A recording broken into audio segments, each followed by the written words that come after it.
pendiente que es igual a una diferencia de cota sobre la proyección horizontal, que es lo que tenemos en la pendiente. La pendiente viene dada de tres maneras, ¿de acuerdo? Uno, por diferencia numérica. La diferencia numérica es, lógicamente, este menos este, ¿de acuerdo? Y entonces le van a decir de 1 es a 2, por ejemplo. ¿Qué le está diciendo ahí?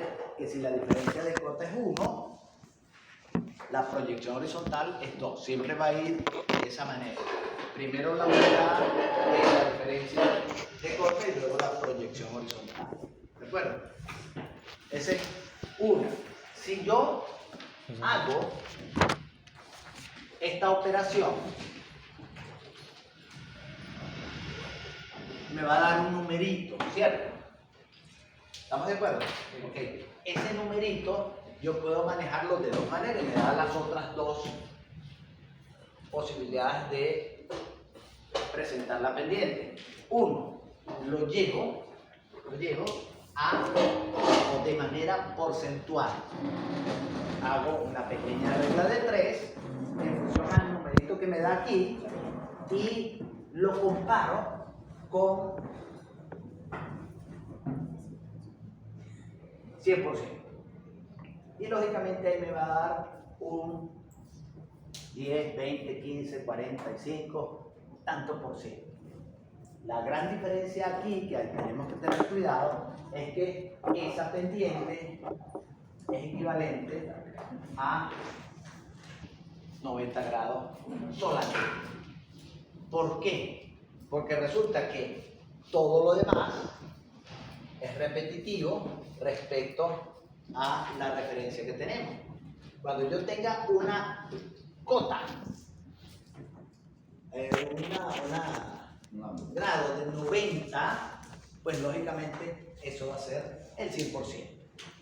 ¿Qué significa? Que después que yo pase de aquí, el equivalente es de este lado, o su complementario sumándole 90. ¿Sí me entienden? Ese sería para cuando lo hacemos de manera porcentual. Por ejemplo, Barquisimeto tiene un promedio de pendiente, es relativamente plano, de entre 8 y 10%. Por eso es que Barquisimeto se inunda tanto, porque es plano.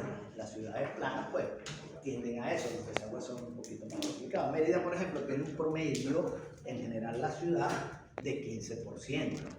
En Mérida llueve y la gente se contenta porque quedan las calles limpias.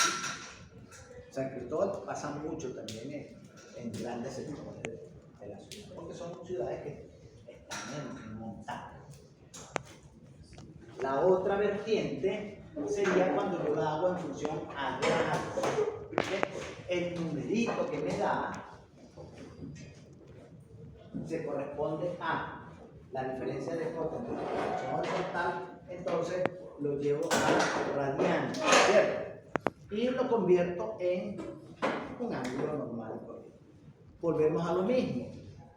El máximo, aquí, el máximo sería 90 grados. Y es lógico, ustedes van a tener una pendiente de 90 grados de 100%. Ahí se entiende esta mano. ¿Sí, ahora? Ok. ¿Qué otra cosita? Los techos generalmente... ¿Cuál es el mínimo, profesor? ¿Perdón? El mínimo dependiente en los techos. El mínimo dependiente en techo no lo hay. No lo hay. Podemos hablar del techo plano, que de hecho lo que llaman las platabancas, y nunca van a tener una pendiente C. ¿Por qué? Porque siempre hay que darle cierta pendiente, como los baños, ¿ok? Una pendiente mínima de 2, 2,5, hasta, a veces hasta le ponen menos de 2, para que lo que se reúna allí, de agua de lluvia o lo que sea, pueda ser drenado hacia los canales. Porque imagínense usted que tenga un techo plano, que generalmente esos techos planos están con unas barreras por seguridad, y que cuando llueva, si no tiene ninguna pendiente, va a tener una piscina aquí. Entonces, ¿qué se hace? Si se divide o se subdividen esos techos planos y se hacen lo que se llaman puntos de drenaje. Y dependiendo del tamaño, pues se hacen tantos como convenga o también depende mucho de lo que tenga el inversor. ¿De acuerdo? Entonces, esos puntos recogen las aguas, en este caso estoy colocando 4, y de esas aguas las llevamos a los drenajes que se disponen para eso. Y ya lo van a ver más adelante cuando trabajen con instalaciones. Hay casos en donde que no deben ser, que se ligan aguas de lluvia con agua negra. Se hacen, por ahorrarse un dinero, se hacen y se juntan, se unen y se drena hacia un sitio en especial. Aquí, por ejemplo, generalmente es hacia quebradas que se purifican ellas de manera silvestre y solas. En Caracas el Guaire, aquí es el Guardagallo, que son, eran quebradas, en el caso de Caracas era un río, aunque aquí también están drenando ya hacia el Turbio, cosa que no debería haber. Siempre debería haber lagunas de oxidación, sitios en donde se purifique el agua, que se pueda entrar de nuevo a la naturaleza sin hacer o causar daño. Pero aquí se hace a veces incontrolable la situación de ese tipo. Más cuando, yo no sé si ustedes lo saben por química, las aguas contaminadas tienden a subir por las reacciones químicas que tienen allí, tienden a subir de temperatura. Y 2, 3, 4 grados de temperatura en las aguas son significativos. Hay vegetaciones, esas subidas de son drásticas y las acaban. Entonces, esas regulaciones deben existir y deberán existir si nosotros queremos mejorar como sociedad, como país. Aquí el Turbio, por ejemplo, está siendo contaminado, están drenando aguas de lluvia, aguas negras hacia él. Y fíjense ustedes cómo será la contaminación de que esas aguas ahorita, incluso las del Guardagallo, que sí es una cloaca de la ciudad, son utilizadas para riego de caña de azúcar, por ejemplo.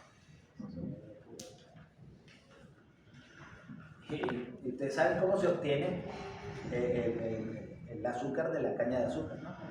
Sí. ¿Ah? Se obtiene de sacar el vástago, o sea, el tallo completo ¿cómo le digo yo? Sí, el vástago el tronco de la mata, pues.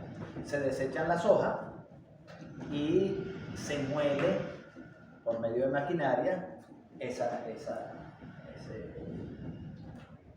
vástago de caña de azúcar. Y todo lo que tenga encima va junto con el jugo de la caña de azúcar. Incluso aquí hubo una época en donde se vendía jugo de caña de azúcar en la calle. Tenían unos pequeños trapichitos, se llaman eso, moledores, y la gente lo compraba. La gente que vendía eso compraba los tronquitos de caña de azúcar, los tenían almacenados, y el que iba pidiendo, pues los metían en el trapiche, lo molían y sacaban un jugo muy sabroso. Pero las aguas con que estaban regadas esas matas, pues lógicamente es riego, el agua contaminada cae sobre los troncos y eso se hiela. Y la gente se lo tomaba. Hubo un gran índice de porcentaje de contaminados por hepatitis y poco de cosas que se las traen. Incluso de hecho en estos días metieron preso unas personas que estaban vendiendo los pescados de ahí del lago Barinas. Por eso. Sí, sí, sí. Pasaba medio pescadito, son pescados contaminados. El lago Valencia era una laguna, ahora está creciendo, ya está volviendo a ser un lago y está aumentando su volumen y su nivel por las aguas servidas que le están dando. Sí, hay urbanizaciones, ya no recuerdo el nombre de la urbanización en Valencia, que está siendo invadida por el lago. Se están perdiendo las casas. Ok, vamos entonces a, si no hay más dudas, nos fuimos un poquito del tema, pero de eso se trata. Si no hay alguna otra duda sobre proyección acotada, nos vamos a traer de una vez con tema, ya casi al 100%, de proyección axonométrica.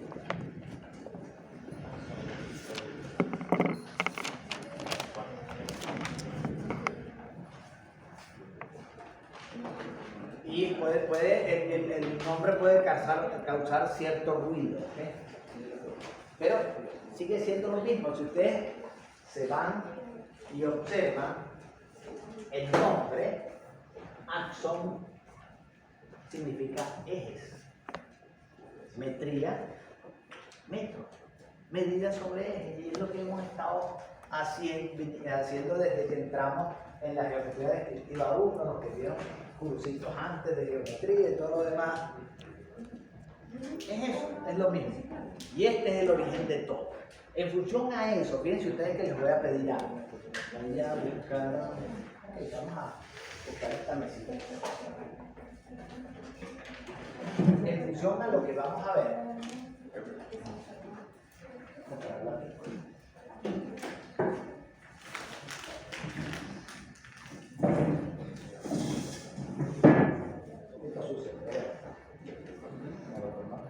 Sí se ve, ¿verdad? La mesita esa de les voy a pedir, en función a lo que ustedes saben de geometría, a los parámetros y estamentos de la geometría que ustedes han visto desde hace tiempo, que dibujen, por favor, en su cuaderno, tridimensionalmente esa mesita que está montada en esa mesa. Tomando, ¿eso lo hicimos? ¿Lo hicimos ya? No. Con una mesa grande. ¿Sí lo hicimos o no lo hicimos? No. Es como que la otra sección. Eso es el semestre pasado. El semestre pasado también lo vimos. Bueno, díganme los demás, ¿sí lo vimos o no lo vimos? Es posible que yo lo haya visto en la clase pasada. No. Ok, en función. Oigan bien, en función a lo que ustedes manejan de la geometría descriptiva del origen, los ejes y todo lo demás, dibujen espacialmente esa mesita. Y quiero que vean que es lo que oigan bien lo que les estoy diciendo. En función a lo que ustedes saben de geometría descriptiva y cómo se maneja. ¿Cómo nos manejamos? Con una línea de tierra que es un eje X, ¿verdad? Una altura que corresponde a Z y un vuelo que corresponde a Y, ¿cierto? Y nosotros nos manejábamos con las proyecciones. De todas maneras, quiero adelantarles de una vez lo que tienen que ver. Esas proyecciones tienen que ver con el elemento en el espacio. ¿De acuerdo? El elemento en el espacio es el que origina la proyección. La proyección horizontal, la proyección vertical, la proyección lateral, cualquiera de las dos que puedan hacer, que no necesariamente son dos. ¿Ok? Y ustedes saben que pueden ser cuatro, ¿verdad? ¿Cuáles serían las otras proyecciones laterales o auxiliares? ¿Ah? Bueno, ¿qué pasó? Dígalo. Tiene que ser desde mi punto de vista. Desde su punto de vista, claro.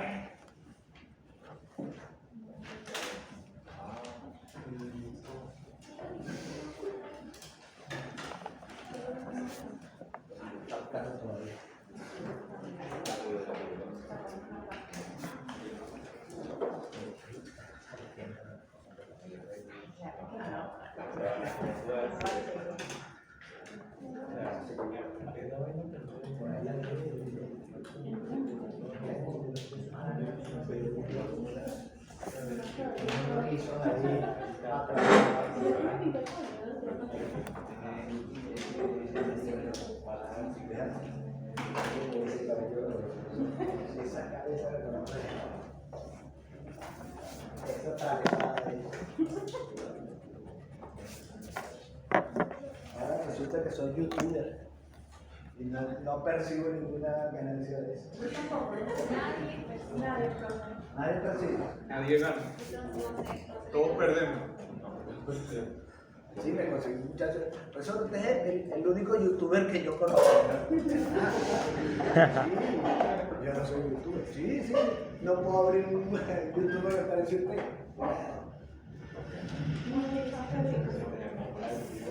Claro, porque los algoritmos que ustedes, perdón, cuando ustedes pegan un video, entran en el algoritmo de preferencias y se les empiezan a enviar.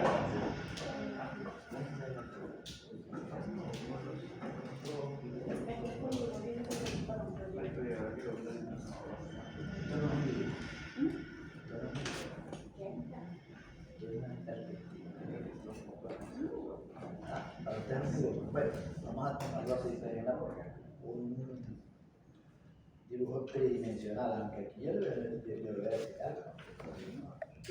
¿Qué pasó aquí con la profundidad? ¿Ah? Está aprendiendo. Sí, eso es como que cosa, pero tuve que hacer como transformar. Sí. Aquí, por ejemplo, las alturas de esos son más que pasó un carro ahí de tumba el techo. Ajá.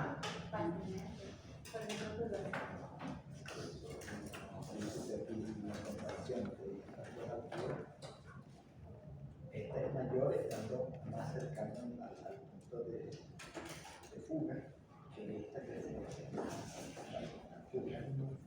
Es decir, más o menos si tiene más o menos la misma altura, porque están muy aproximadamente. Muy bien. Y este está peor, no lo puede ser una luz.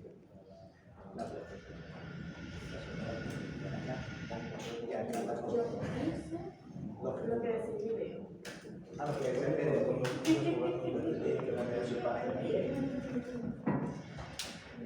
¿Lo hicieron? Ya. Que no jamás nada. Yo lo hice. No, el manual sabe muy fácil. No sé, yo estaba haciendo. Fíjense lo que yo les estoy diciendo. En función a lo que saben, van a dibujar a ese elemento de manera tridimensional. ¿Ok?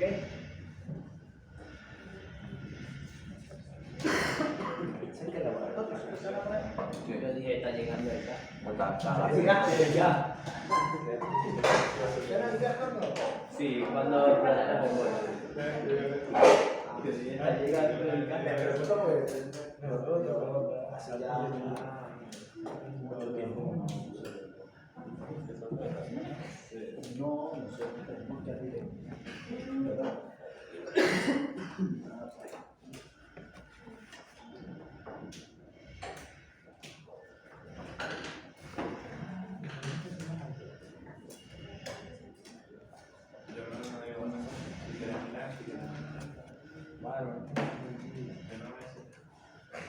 Bueno, hay algo que no le aclaré aquí, Rodríguez. Dígamelo. Las unidades. Que las unidades tienen que ser las mismas. Si ustedes le dan, por ejemplo, centímetros pulgadas o centímetros metros, tienen que llevarlas a las mismas unidades para que les pueda dar un número. Y bueno, aquí lo que faltó es el porcentual por diferencia numérica es este. Es porcentual, básicamente. Y aquí, angular.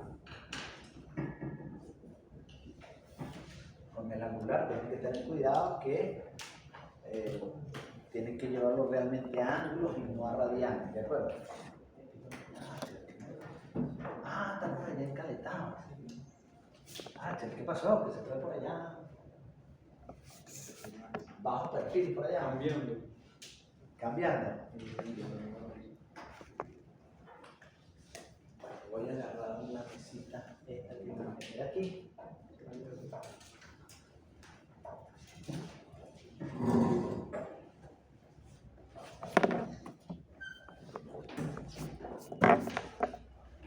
Y voy a colocar este modelito aquí.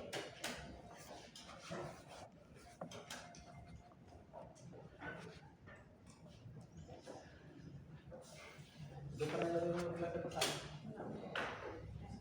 ¿Esa no la había visto? No. Dejó de venir.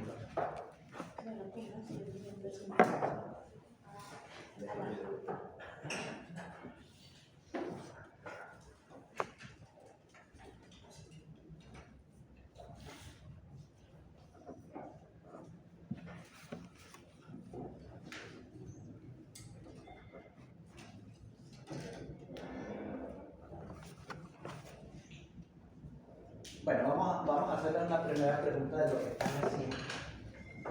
Ya, me imagino que ya tienen más o menos esbozado su mesita de manera espacial, ¿cierto? Primera pregunta que les voy a hacer. ¿Qué plano de proyección usan? ¿Ah? ¿Qué plano de proyección usaron? ¿Qué dice usted? ¿El vertical? Ya sabe, ¿cuál usó? Vertical también. Ahora la pregunta es ¿por qué? ¿Perdón? No lo entiendo. Porque lo dibujé para abrir, creo que el dibujo que hicimos del espacio que se viera las tres dimensiones. ¿Y entonces? Que bueno, lo usamos para hacer, ¿no? ¿Cómo lo usó? ¿Visto de lado así? Sí, porque se lo dimensiones prácticamente. No como si uno dibuja en vertical y en horizontal. Fíjense lo siguiente. La geometría descriptiva en general trabaja con proyección ortogonal. ¿Cierto? Fíjense ustedes que en geometría, desde que nosotros empezamos, estoy seguro 100% que ustedes les hablaron de doble proyección ortogonal, ¿cierto? Okay. Les participo que solamente se habla de doble proyección ortogonal porque es que en función a eso nos dan las coordenadas y que lógicamente con las dos proyecciones horizontal y vertical podemos obtener, oigan bien lo que les voy a decir, cualquier otra proyección auxiliar, ¿cierto? Que les pregunté y nadie me contestó cuántas proyecciones auxiliares había o pueden haber.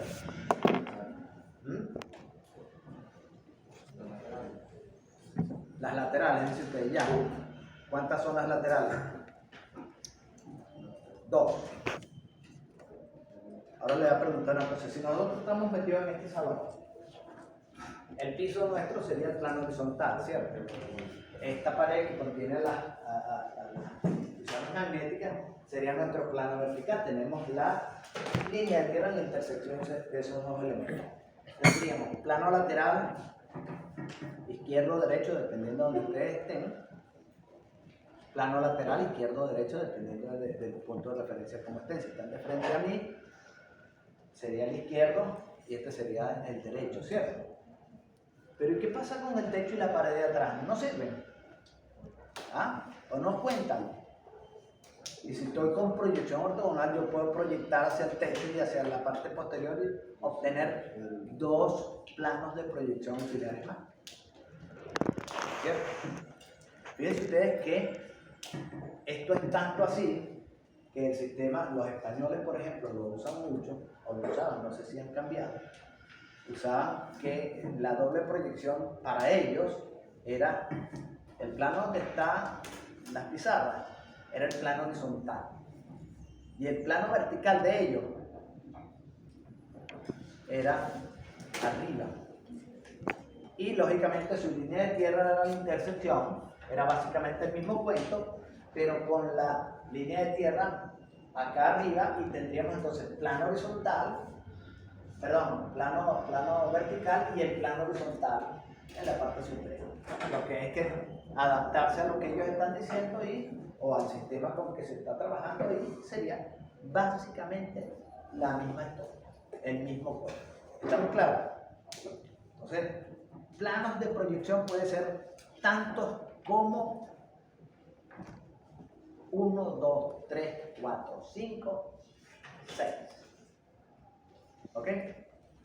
No solamente nos podemos limitar a los dos que me dan, que son los que están dados con coordenadas, y con eso podemos obtener los otros en función a la proyección ortogonal, porque ahí nos estamos basando. Entonces vuelvo a preguntarle, usted me está hablando de un plano de proyección, ¿cuál es ese plano de proyección axonométrico del cual usted habla?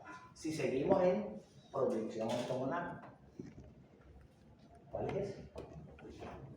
¿Y cuántos son? ¿Cuántos pueden ser?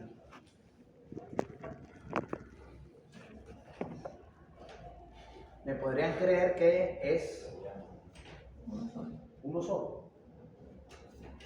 Y que cada uno de ustedes ya lo tiene ahí y lo está tratando de manejar, tratando de hacer entenderse usted mismo cómo hacer con los planos de proyección que me originaban la proyección y dibujar el elemento en el espacio. La cuestión es muy interesante, porque no es de manera silvestre, de manera autodidacta dibujarlo. Estamos entrando en una fase en donde vamos a poder dibujar de manera tridimensional con la deformación que da el ojo humano y la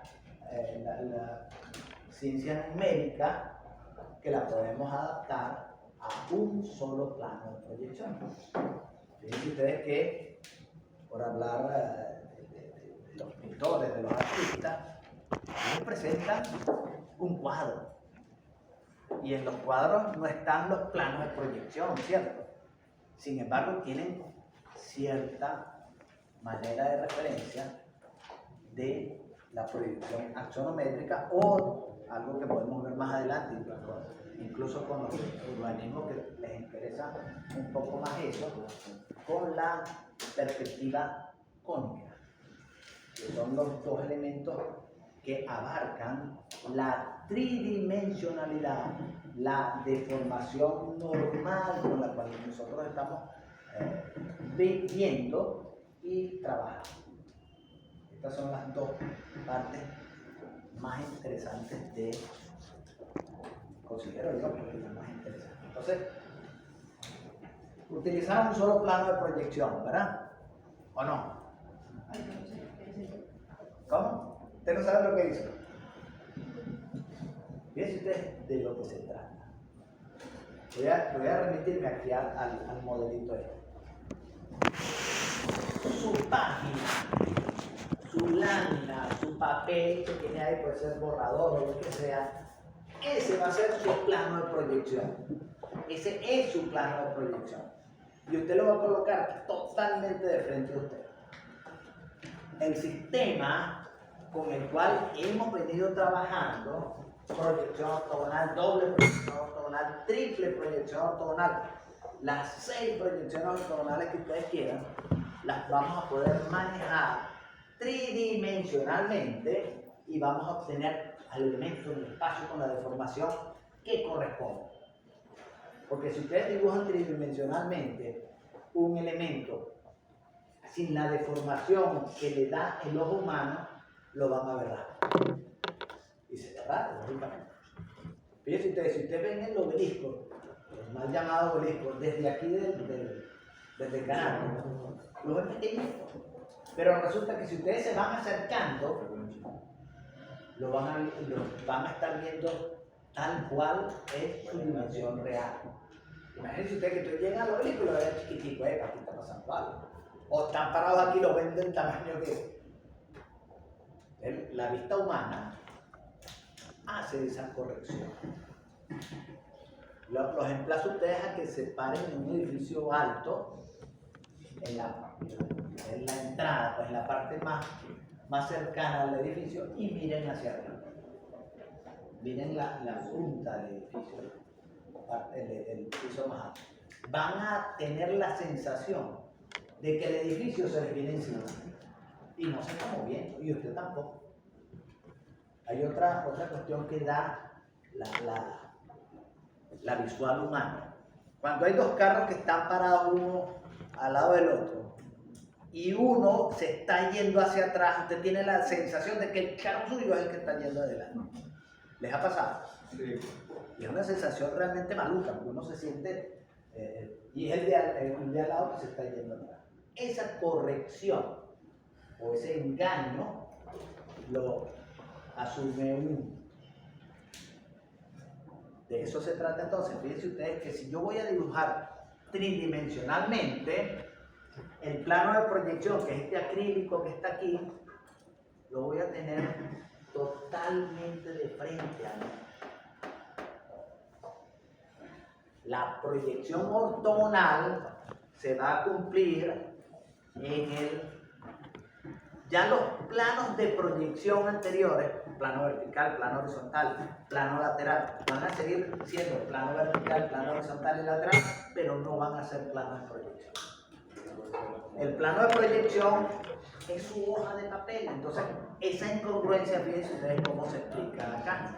El sistema sigue igual, proyección ortogonal, los ejes coordenados X, Y y Z siguen estando perpendiculares entre sí, y tenemos la facultad de que ahora no vamos a abrir el sistema como hacíamos antes. ¿Se acuerdan que si lo teníamos así, lo abríamos completo? ¿Se acuerdan? Que decíamos para poder visualizar los dos. Ahora no, ahora los vamos a dejar así y los vamos a observar en el plano de proyección. Fíjense ustedes que si los ejes que están pintados en rojo se proyectan sobre el plano de proyección mío, que es el acrílico que tienen aquí y en cada uno de sus casos es el papel, la proyección son estas líneas negras que están aquí.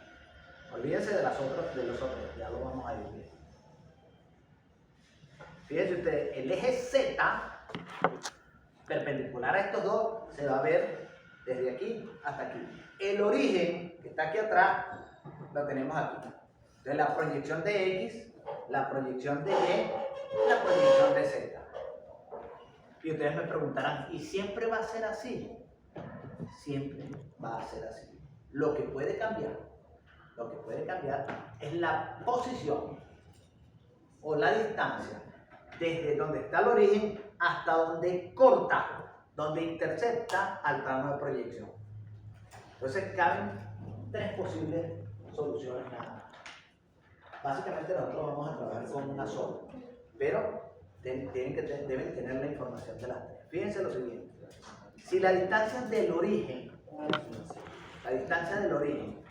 a la intersección sobre el plano vertical es la misma, vamos a tener lo que se llama una isometría.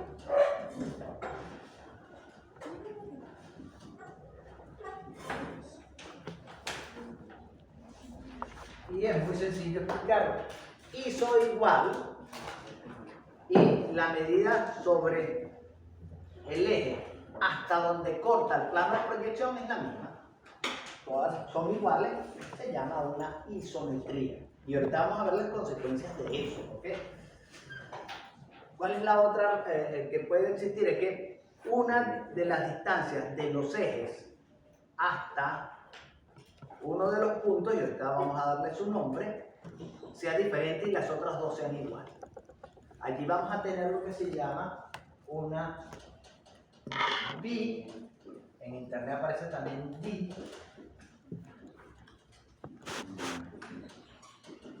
bimetría. Dos distancias diferentes, dos ejes iguales y uno diferente. Y la otra, lógicamente, que las tres distancias sean diferentes. El origen está un poquito desplazado Sin embargo, sigue siendo una proyección ortogonal porque el plano de proyección yo no lo he movido. Mi papel yo no lo voy a mover ni lo voy a poner más abajo ni lo voy a poner más aquí de ladito para dibujar así. No, yo lo pongo de frente, ¿cierto? Y siempre lo pongo así porque es la manera que tengo de entender. Vamos a seguir entonces.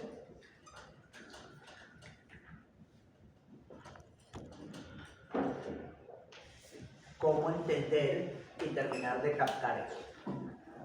Para ir organizando, tener orden en la pega, vamos a darle nombre a estos puntos. ¿Ok?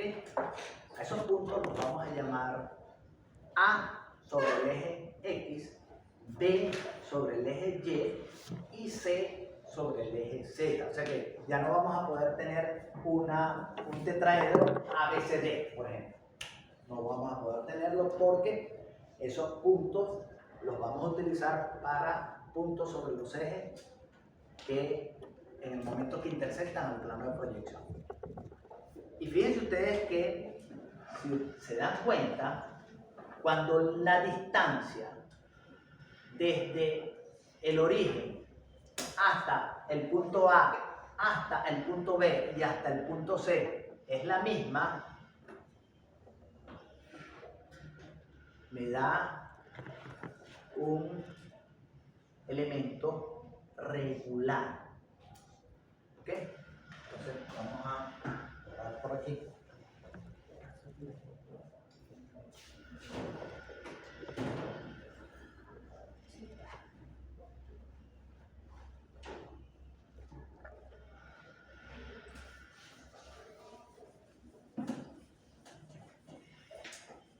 Y vamos a tener entonces algo como tenemos el origen, X, Y, Z. Aquí tendríamos el plano vertical, aquí tendríamos el plano horizontal y podemos colocar este como el lateral. Puede ser al revés también, ¿de acuerdo? Puedo colocar a este como el vertical y a este como el lateral. No tiene gran significado. Pero el horizontal siempre es el de abajo. Sí, el de abajo, donde usted está montado. Podría ser al revés también, ¿no? Vamos a llegar a ese extremo. Podría ser que el origen está acá y el horizontal esté aquí, que es el caso que les dije de los españoles. Pero nosotros, como estamos acostumbrados y que estamos montados sobre en ese tipo de trabajo, pues entonces vamos a hacerlo como hemos estado acostumbrados a trabajar. ¿De acuerdo, don Andrea? Andrea.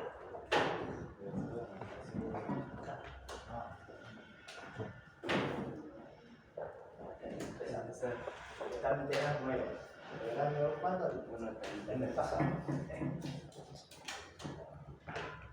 Ok, entonces fíjense ustedes, cuando la distancia desde el origen que está detrás del plano de proyección, ¿de acuerdo? Que también puede estar delante, ya van a ver casos de eso. La distancia que hay desde el origen hasta la intersección con el plano de proyección del eje X, del eje Z y del eje Y es la misma. Podemos decir que, por ejemplo, si aquí está A, esta distancia va a ser la misma para acá. Y aquí podemos poner B. Y podemos decir que aquí está C. Eso es isometría, ¿no? Eso es ya en isometría.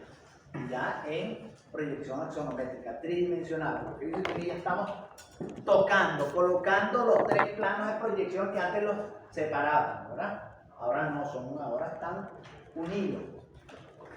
¿Qué buscamos aquí? Entonces fíjense ustedes que si yo uno, y esto que se da por aquí, uno con esto, uno con esto, si la distancia es la misma, el triángulo axonométrico ABC va a ser un triángulo equilátero. Siempre. Cuando es lógico, si esta distancia es la misma que esta y es la misma que esta, siempre va a ser un triángulo equilátero. Y va a suceder algo muy interesante también. Cuando la distancia sea la misma y usted esté dibujando en función al origen sobre el plano de proyección, los ejes coordenados X, Y y Z van a tener ángulos iguales.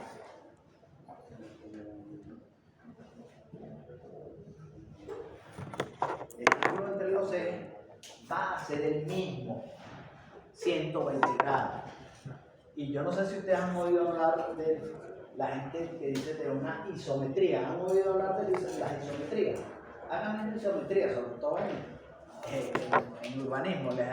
¿Les ha tocado hacer alguna vez una isometría? ¿Se los han pedido? Pero en instalaciones sanitarias se les van a pedir. Y déjenme aclararles lo siguiente, no es para que vayan a discutir por profesor, no, nada de eso. Pero, bueno, ustedes saben lo que en topografía y instalaciones las han hecho. Cuando ustedes pidan una isometría acotada, lo que le están diciendo es que haga un dibujo isométrico, que no es una isometría, ya van a ver cuál es la gran diferencia. ¿Qué otra cosa voy a decirle? Bueno, si usted establece aquí una horizontal, este ángulo de aquí será 30 grados, lógicamente más 90 serán los 120 que andamos buscando, igual aquí 30 grados. Y se puede obtener lógicamente con 30 grados en función a un origen, el eje X, el eje Y y Z perpendicular por ese punto de vista. ¿Estamos claros? La diferencia con proyección ortogonal, con la isometría y la bi o dimetría es que voy a tener dos ángulos iguales y uno diferente. Y va a depender, mucho cuidado, va a depender de la distancia de ese ángulo, de ese eje que sea diferente. Esa puede ser, o es de hecho, arbitraria. Y se nos va a presentar un pequeño problema, que no sabemos cuál es la distancia porque hay capricho. ¿Okay? Entonces puede ser cualquiera. Lo que sí sabemos es que va a dejar de ser el triángulo axonométrico un triángulo equilátero y va a pasar a ser el triángulo ABC un triángulo isósceles, con dos lados iguales y uno diferente. En bimetría. En bimetría. Entonces, vamos a hacerlo rapidito aquí en pequeño. Porque me interesa que en este sistema con el cual vamos a trabajar más porque es el más regular. Entonces, vamos a hacer este un poquito más. Perdón, El que dibujó la isometría. aquel es isometría. Este sería una bi o dimetría, en donde tengo dos ejes regulares y uno que cambia la distancia. Entonces fíjense ustedes que aquí voy a tener a A, aquí voy a tener a B y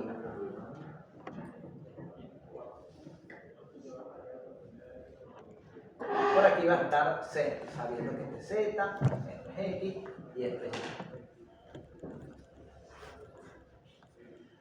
Si yo uno, ahorita hablamos de las características de ese triángulo, fíjense ustedes que si tengo el origen aquí, el ángulo donde se aparecen los dos ángulos iguales es donde tengo la distancia diferente. Este ángulo sería igual a este respecto a los ejes coordenados, que son los que mantienen un solo ángulo constante o igual. ¿Sí captan? Estas dos distancias son las iguales, sin embargo, que es la distancia diferente, es donde veo los ángulos iguales. ¿Está claro? Eso sería una bi o dimetría. La trimetría es cuando las distancias son diferentes y vamos a tener un ángulo escalona. ¿Es escalona? Pastor escalona, no. Escaleno. Entonces, perdón, no quería nada con el profesor. Yo conozco un pastor. Y ahorita vamos a hablar de las características del triángulo, que es otra característica del sistema. Vamos a hacer este así y este así.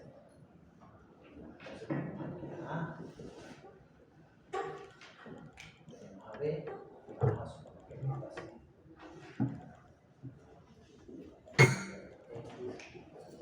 así. Cualquiera de las tres cabe y es tridimensional y válida.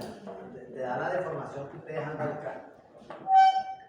Triángulo escaleno, esto sería entonces una trimetría. Lo que me está diciendo es que la distancia desde el origen hasta cada uno de los puntos de intersección de los ejes con el nuevo plano de proyección o el único plano de proyección que tenemos son diferentes. ¿Sí lo ven? De este lado. Ok. Tenemos las tres diferencias. Básicamente vamos a estar trabajando con esto. Pero todo lo que se aplique, todo lo que utilicemos, válido para la bi y válido para la tri. Vamos entonces a analizar lo siguiente. Estamos acostumbrados a trabajar con ejes, ¿cierto? En la bimetría, en la isometría,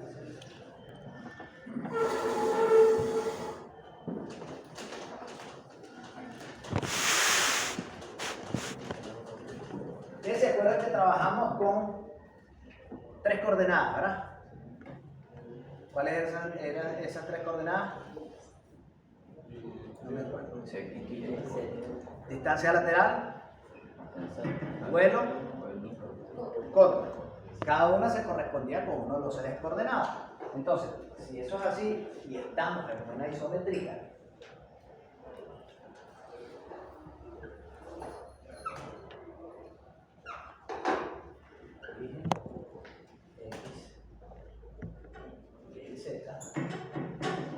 no me voy a meter todavía con el triángulo axonométrico. Fíjense usted que no me voy a estar metiendo con A, B y C, sino que tenemos un punto en donde me dan, vamos a suponer que sea esto, 20, sea 30, 40. Igual que en doble proyección. Y que si yo voy a buscar las proyecciones, ¿ok? Tengo el origen, tengo el eje X, por aquí va a estar la distancia lateral, ¿cierto? ¿Sí? El vuelo entonces va a ir paralelo a Y porque Y es perpendicular a la línea de tierra. Por aquí va a estar el vuelo, mido el vuelo y aquí va a estar P en horizontal. ¿Estamos bien hasta ahí?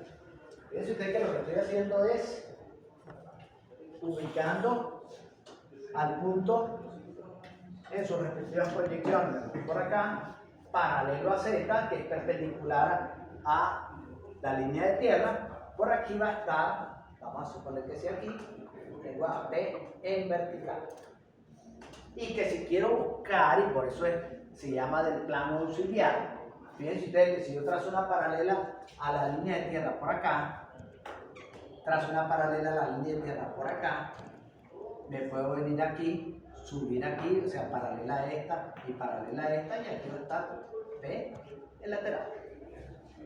¿Sí lo ven? Sin embargo, hasta ahora lo hemos visto así, pero aquí eso no tiene ninguna validez. ¿Qué es lo que vale? Al punto en el espacio. ¿Cómo consigo el punto en el espacio? Bueno, fíjense ustedes, así como tracé paralelas, por aquí paralela a la cota, por aquí paralelo al vuelo y por aquí paralelo a la distancia lateral, que con dos es más que suficiente. Al conseguir este punto, ese punto es el que vale. ¿Por qué? Porque está en el espacio. ¿Ven la gran diferencia con la proyección ortogonal y la proyección axonométrica? Este es el que origina todo lo que hemos visto hasta ahora.